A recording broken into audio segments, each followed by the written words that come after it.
We've just got news that China is in the process of building a pretty large number of new missile silos. More than 100 of them, perhaps. And I think this is going to spark a lot of worst-case analysis along the following lines. China's building more than 100 silos. Each one of these could be loaded with a new missile, the DF-41, that can carry up to 10 warheads. And thus it could appear that China's going to expand its warhead arsenal from its existing number in the low 200s by over 1,000.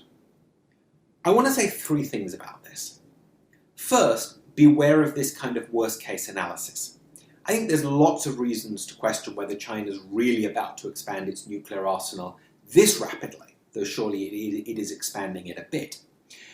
And one of the things that strikes me about this is it looks very much like a US plan from the late 1970s. Back then, in order to hide its missiles from the Soviet Union and hence prevent them from attack, the US planned to shuffle a fairly small number of nuclear missiles among a very large number of silos. I think that China may be playing a similar kind of shell game with the United States today.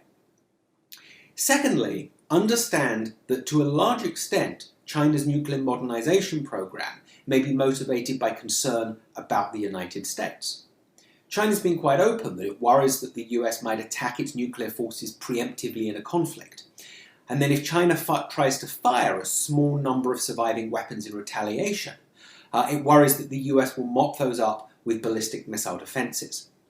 This kind of expansion and these missiles that can carry at least some number of multiple warheads may very well be a reaction to concerns about the United States. And thirdly, we have to be prepared to address these concerns if the United States wants to engage China in arms control.